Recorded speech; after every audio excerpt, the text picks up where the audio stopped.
Je suis prophète Paul Kaloumé et j'aimerais bien partager avec vous cette petite vidéo. Dès que vous me voyez, il fait vraiment très froid.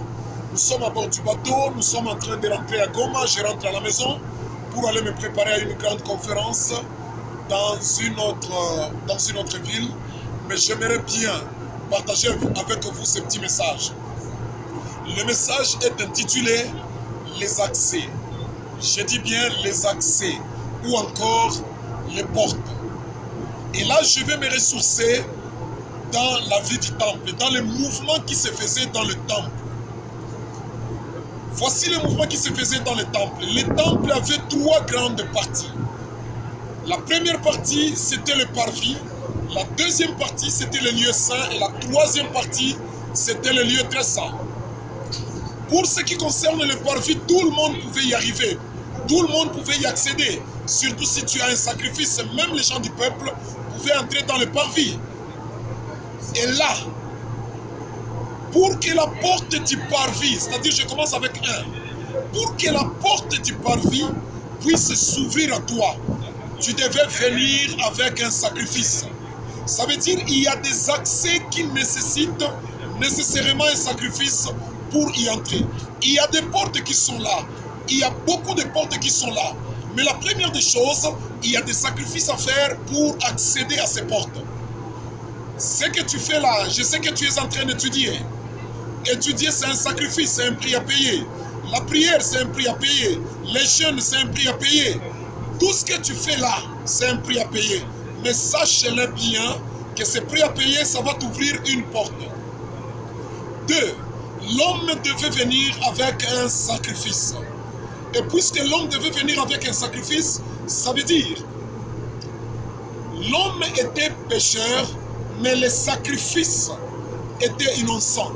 Mais le sacrifice devait accompagner l'homme. Ainsi, je vais vous dire, il y a des portes par lesquelles, si vous voulez y accéder, vous devez avoir un accompagnateur. Et l'homme était pécheur, mais le sacrifice était innocent. Et l'accompagnateur devait aussi être innocent. Voilà pourquoi il faut savoir bien vérifier vos compagnies. Il y a des endroits où si tu vas avec un homme coupable, tu ne passes pas. Vérifie bien tes relations.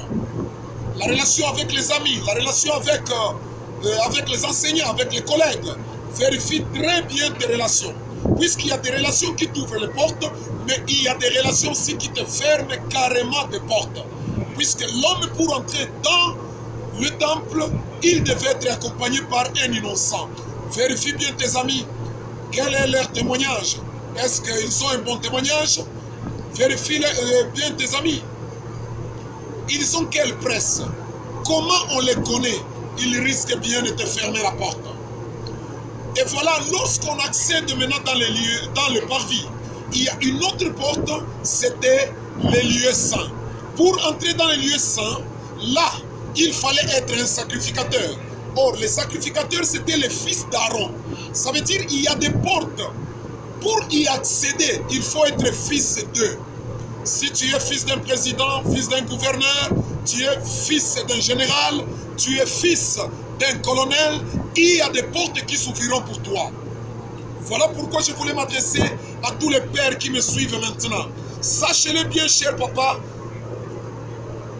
ton caractère, c'est un héritage pour tes enfants. Ton nom, c'est un héritage pour tes enfants. Ton témoignage, c'est un héritage pour tes enfants.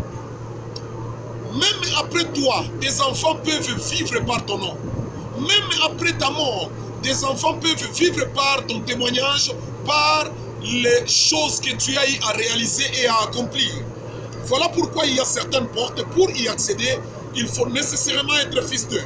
Et toi aussi, dans le monde spirituel, tu dois connaître qui est ton père. Qui est ton père spirituel? Qui est ton père dans le ministère? Qui est ton père par rapport à l'église? Puisque le nom de ton père peut te bloquer la route ou soit ça peut te faire passer. Puisqu'il y a des portes où pour y entrer, il faut nécessairement être un fils d'eux. 2. Les sacrificateurs, c'était un titre aussi en Israël. C'était une dignité, c'était une élévation en Israël. Laissez-moi vous dire, il y a des portes donc. Pour y accéder, pour y entrer, tu dois avoir un titre. Ça peut être un titre académique, ça peut être un titre professionnel, ça peut être un titre social et familial, ça peut te faire entrer quelque part. Merci beaucoup, c'est Prophète Paul Kaloumé. Et si vous avez besoin de nous contacter, contactez-nous au plus 243 99 87 77 et 253. Et sur le WhatsApp, contactez-nous au plus 243 89 7 800 848. Et si vous avez besoin de soutenir cette œuvre qu'on appelle la famille Chandelier dont je suis visionnaire, atteignez-nous à ce numéro-là. Merci beaucoup, nous attendons vos commentaires et que Dieu vous bénisse.